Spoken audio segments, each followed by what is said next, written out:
Hi, welcome to the ARC at John Tyler Community College. This is the Writing Center's presentation on how to efficiently peer review.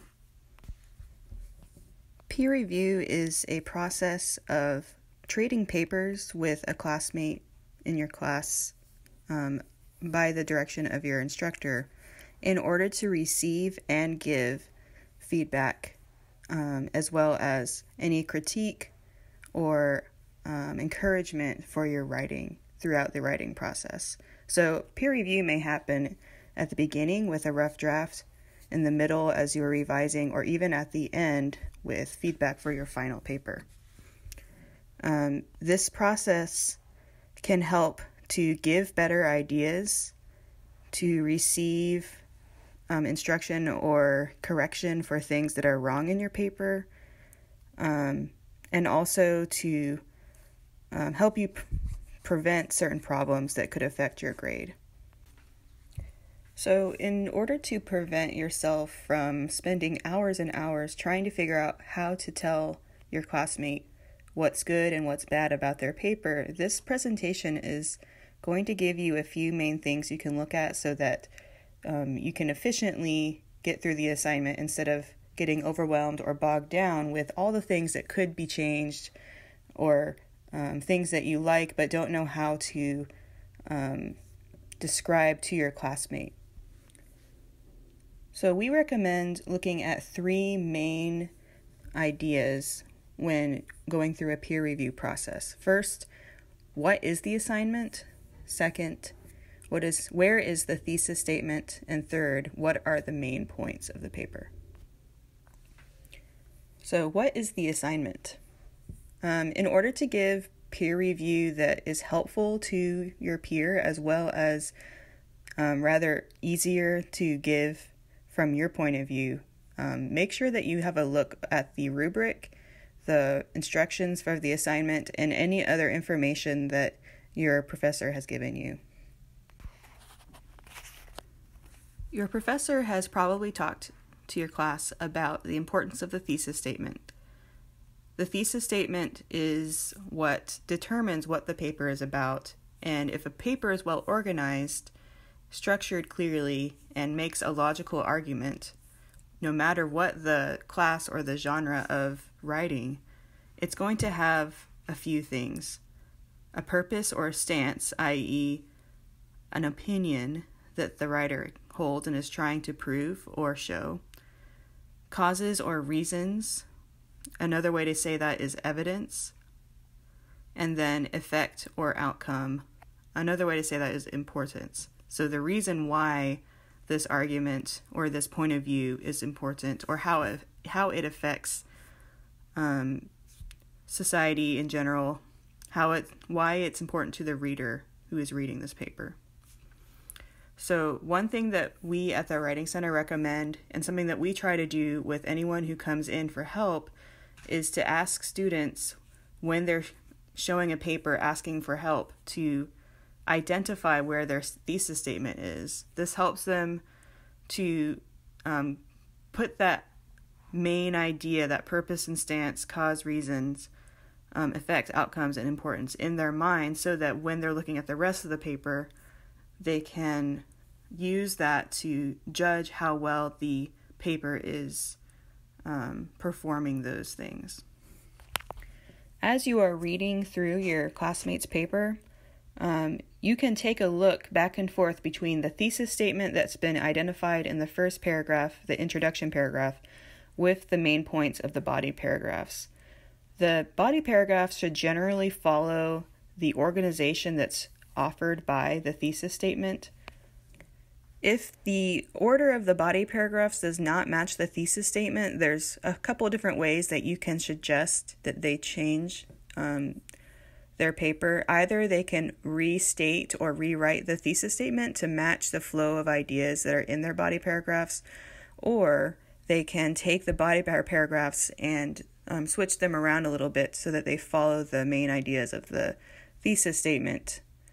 But in general, you just suggest ideas to them in the peer review, and then the student whose paper this is ultimately is the deciding factor that person is the one who will make the final decision about how to fix that kind of problem. Circling back to the introduction and thesis, after you've checked the body paragraphs, check the conclusion of each body paragraph to make sure that it's not introducing new ideas, but instead is wrapping up that specific paragraph and connecting it back to the thesis. So as we go through the paper, we should be seeing these ideas building on each other and reminding us of the reason why this paper is being written, the thesis statement. The conclusion paragraph is very important. It's the last thought that readers will have when they're going through the paper, and thus it needs to be one of the strongest parts of the paper. So it should not give any new ideas, but restate the ideas of the entire paper. I'm summarizing it and combining it in such a way that the main point is very clearly left in the mind of anyone who reads it. Okay, so once you have finally read through the entire paper and looked at the structure of the paper with the intro paragraph, conclusion paragraph, and the body paragraphs and how they relate to the thesis statement, you can then go through and start proofing. So here's where you begin to look at more details, more surface level things rather than the deep structural aspects of the paper. So you can, again, look at the rubric, look at the assignment instructions, make sure that you are checking to see just how much the instructor is weighting certain things like grammar or like maybe MLA or APA citations, things like that. Also, as you go through on the second trip through the paper, you can mark the things that are issues like typos, spelling, or grammar issues. If there's any kind of problem with the flow of the paper, or if there's just illogical stuff in the paper, this is your chance to point those things out for your peer. So this final slide of the presentation is just giving you a visual explanation of what you should be looking for when you're doing a peer review. So the base of the pyramid is the most important, and as you go up, these things are less and less necessary to the final grade, but the entire pyramid has to rest on the basis of understanding the assignment.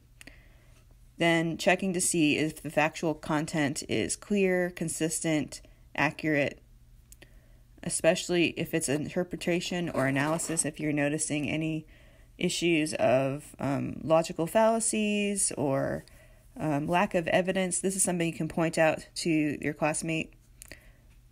Checking to see if the organization goes well together, especially if it's related to the thesis statement's structure. This is a great way to help give a different point of view to your peer as you give feedback.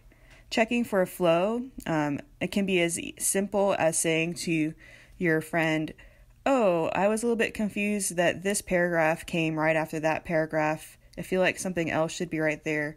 Or saying something like, "Oh, I felt like the way that it changed from this idea to that idea didn't make sense," or just felt too fast.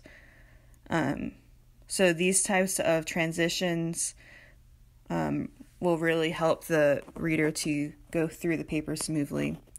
And then style, grammar, and small errors. These three things are important, but while you are giving peer feedback, they should not be your main point of focus. Looking at the first 4 levels of the pyramid coming from the bottom would be your most helpful point of view. If you have time and ability to talk about style, grammar, and small errors, this is always very helpful, especially when it comes to things that are just easy to overlook. If you've ever written a paper and let someone else look at it, it's just so common to have someone say, oh, did you notice that you flipped these two words? Or did you notice that you used the wrong form of to or there, or another word that has many different spellings but with different meanings? This type of stuff is really helpful. Anything that can't be checked through the electronic spell check, but that can be checked through a human editor, this is the time to do it. Thank you for listening to this presentation about how to peer review efficiently. If you would like to have an interactive way to check on your understanding of this presentation, we've created a Kahoot quiz at the following PIN number. So if you go to kahoot.it and then put in 2038535 into the Find a Game search, it will take you to a quiz about this presentation. Thank you for listening, and good luck as you peer review your classmates and receive feedback from them as well.